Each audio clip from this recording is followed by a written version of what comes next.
Une entreprise comme la fonderie Gaudin, c'est d'abord un bruit, un souffle, un rythme très particulier, unique. C'est dans le feu et la fusion, à 1200 degrés, que tout commence.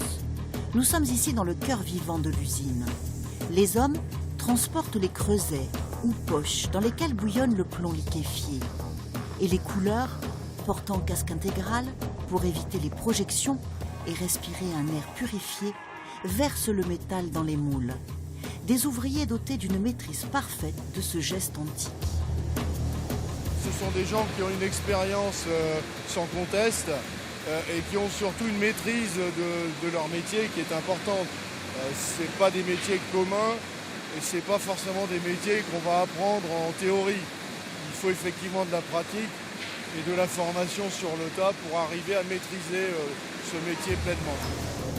Cette fonderie n'a jamais cessé de fonctionner depuis sa création par Jean-Baptiste Gaudin en 1840. C'est ici que sont moulés les foyers des futurs poêles. Et dans ce cubilo, ce four géant, la fonte en fusion attend d'être coulée dans les moules en sable pressés par le Dysamatic. Il y a des opérateurs qui ont démarré à minuit pour démarrer le cubilo, pour que la fonte soit prête à être coulée et à mouler les pièces à 5 h du matin. Donc il y a 2 personnes qui ont démarré à minuit et en gros 18 personnes qui sont arrivées à 5 h et qui vont travailler jusqu'à 13 h. C'est-à-dire qu'une fois que c'est parti, il faut que ça y aille. C'est ça, tout à fait, parce que le cubilo coule en continu. Donc on n'a pas le droit à l'erreur. Une fois qu'on est lancé, il faut qu'on coule et qu'on continue à avancer. Donc même si on a une panne, il faut qu'on soit extrêmement réactif. Sinon on a plusieurs tonnes de fonte qui sont potentiellement perdues. Oui. Un matériau précieux. Ici, aucune perte. Tout est récupéré et refondu. Ce métal très lourd, alliance de fer et de carbone, est réputé pour sa force d'inertie. Il restitue lentement la chaleur et de plus se dilate et se rétracte sans problème. Il est donc idéal pour le foyer d'un poêle. Dans l'atelier et barbage, toujours ce bruit et cette vision étonnante des ouvriers portant un casque. Ici, on réceptionne les lourdes pièces tout juste sorties de fonderie pour les débarrasser des coulures éventuelles de fonte.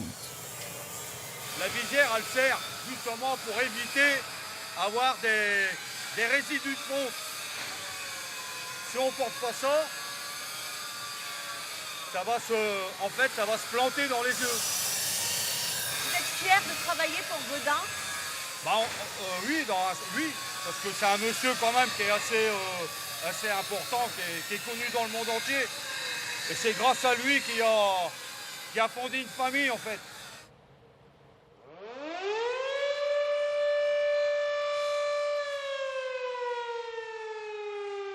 Midi, l'heure de déjeuner pour les 240 salariés de Gaudin SA. Le même rituel depuis 180 ans, l'âge de l'entreprise, situé juste en face du fameux Familistère.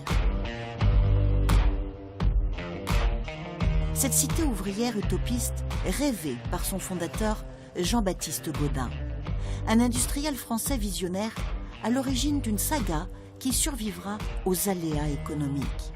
Jusqu'à 2100 personnes travailleront ici en 1925 et ce musée, visitable les 1er mai, témoigne de la variété des produits estampillés de la célèbre flamme, longtemps numéro 1 dans les foyers français.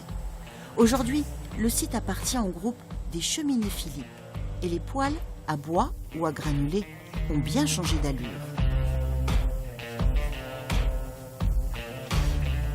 Quand on dit un Gaudin, les gens savent ce que ça veut dire. Voilà. Connu et reconnu en France et dans le monde. Également donc à l'étranger, puisqu'on a quelques clients bien sûr dans d'autres pays que la France. Même si le chauffage au bois reste un produit quand même assez spécifiquement français, on a aussi des clients très très loin, jusqu'en Australie, on en parlait un peu tout à l'heure, donc en Israël, en Italie, en Belgique. Un poêle, c'est 150 à 400 kilos de fonte et d'acier pour l'habillage. Vendu entre 600 et 8000 euros, la fonderie Gaudin est capable de fabriquer 200 types de poêles différents. Le process industriel est long. De la fonderie à l'ébarbage, en passant par la découpe ou l'émaillage, résultat, seuls 125 poêles sont produits chaque jour. Ils sont testés, contrôlés par un laboratoire indépendant. La condition pour soutenir une réputation d'excellence vieille de presque 2 siècles. Combien de pièces on peut trouver dans un poêle classique, on va dire? Classique. 1, 2, 3, 4, 5, 6, 7, 9, à peu près entre 12 et 15. Et là, il faut être quand même précis et concentré, on imagine. Hein? Ah oui, parce qu'il faut mettre beaucoup de mastic, savoir les bonnes vis qu'il faut mettre à la bonne place. Donc ouais, il faut se concentrer.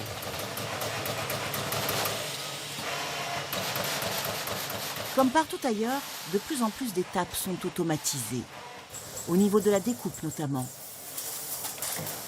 Mais la main de l'homme reste nécessaire, comme au pliage, où cette lourde machine est à manier avec une grande précaution. Un poste auquel André est affecté pour y terminer sa longue carrière. Moi, je suis rentré à 16 ans. À 16 ans, en 77. Donc, ça fait 42 ans. Et quand je partirai, j'aurai presque 44 ans de boîte. Et vous avez fait tous les postes? J'ai fait fonderie. J'ai eu les poumons un peu abîmés. Et fonderie et barbage, les plus durs. Et puis après, tôlerie.